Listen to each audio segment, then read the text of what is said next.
उत्तर प्रदेश ही नहीं देश में बसपा का लगातार जनाधार घटता जा रहा है। इससे चिंतित मायावती ने कल पार्टी की राष्ट्रीय कार्यकारिणी की बैठक बुलाई है। 27 अगस्त की राष्ट्रीय कार्यकारिणी की बैठक में सभी राष्ट्रीय सदस्यों के साथ साथ उत्तर प्रदेश के और देश भर के अलग अलग कोने से बसपा के जो कार्यकारिणी के सदस्य हैं, नेता हैं, उस बैठक में शामिल होंगे। इस बैठक में कई सारे बिंदुओं पर चर्चा होगी। हालांकि जो चर्चा थी सबसे ज़्यादा उसको बसपा प्रमुख मायावती ने आज ट्वीट करके खारिज कर दिया और कहा कि ये विपक्ष की साजिश है।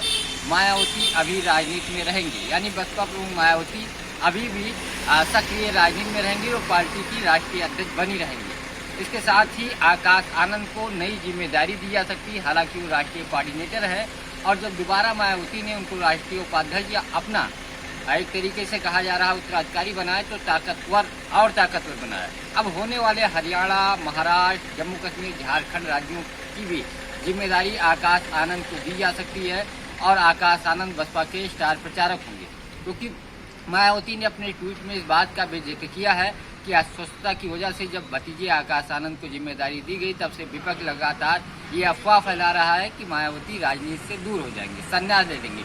लेकिन उस बात का उन्होंने आज खंडन कर दिया। लेकिन बसपा के घटते जनाधार से बसपा चिंतित है और उसको ये भी डर है कि उसका राष्ट्रीय पार्टी का दर्जा भी छिन सकता है, क्योंकि लगातार 2017 का चाहे विधानसभा चुनाव हो या 22 का विधानसभा चुनाव हो या 19 का लोकसभा या 24 का लोकसभा चुनाव हो, हर चुनाव में बसपा का जो वोट परसेंटेज है वो घटता जा रहा है। उत्तर प्रदेश ही एकमात्र ऐसा राज्य है जब 2022 में बसपा सिर्फ 1 सीटें निकाली, बाकी चुनावी राज्यों में बसपा का खाता भी नहीं खुला।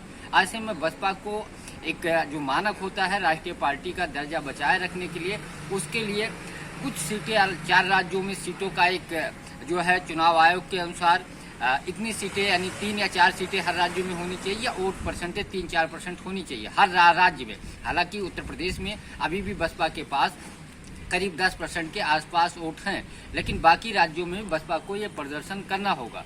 वो उसको सबसे ज़्यादा चिंता इसी बात की है कि राष्ट्रीय पार्टी का तमगा छिन जाएगा। सबसे ज़्यादा चूंकि अखिलेश यादव की जो पार्टी समाजवादी वो राष्ट्रीय पार्टी बन नहीं पाई। हालांकि अखिलेश यादव कोशिश कर रहे हैं, लेकिन बसपा ऐसी पार्टी है उत्तर प्रदेश की जो लगातार काफ़ी दिनों से राष्ट्रीय पार्टी के दर्जा पाए हुए थे, लेकिन अब उस पर खतरा उत्पन्न हो रहा है और अब प्रदेश की पार्टी बनकर सीमित होने वाली। ऐसे में बसपा ने कल बैठक बुलाई है। इस बैठक में कई सारे बिंदुओं पर चर्चा होगी।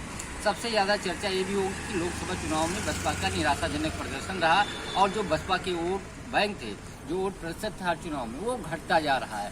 खासतौर पे समाजवादी पार्टी और कांग्रेस जो दोनों गठबंधन मिलकर के उत्तर प्रदेश में लोकसभा चुनाव लड़े, वो बसपा के वोट चूंकि उधर उस तरफ शिफ्ट हुआ। और सबसे बड़ा कारण है कि आरक्षण बचाओ के नाम पे, संविधान बचाओ के नाम पे, SC ST या OBC भागीदारी को लेकर के, जातीय जनगणना को लेकर के इन दोनों दलों ने भाजपा को घेरा और जो दलित वोट था बसपा का माना जाता था, पिछले चुनाव में जो बीजेपी में चला गया था, वो समाजवादी पार्टी और कांग्रेस के साथ खड़ा नजर आ रहा है। दूसरी तरफ राहुल गांधी कल प्रयागराज में एक संविधान कार्यक्रम में शामिल हुए, तब भी उन्होंने सरकार पर निशाना साधा और जातीय जनगणना और आरक्षण की बात की।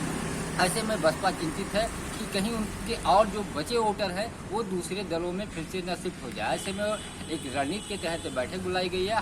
माना ये जा रहा है कि इस बैठक में मायावती फिर से राष्ट्रीय अध्यक्ष बनेंगे, क्योंकि आज उन्होंने ट्वीट करके उस बात का जो अफवाह चल रही थी कि मायावती राजनीति से संन्यास लेंगे उसका खंडन कर दिया है। तो बसपा की बोस अभी मायावती ही बनी रहेंगी, लेकिन इन 3-4 बिंदुओं पे बहुत चर्चा होगी कि जो दलित वोट हैं, जो BSP के कोर वोटर होते थे, वो कांग्रेस और सपा में क्यों शिफ्ट हो रहे हैं, क्या कारण है, बसपा से क्या चूक है, इसको लेकर के भी व्यापक स्तर पर रणनीति अपनाई जाएगी। पंकज चतुर्वेदी, TV9, लखनऊ।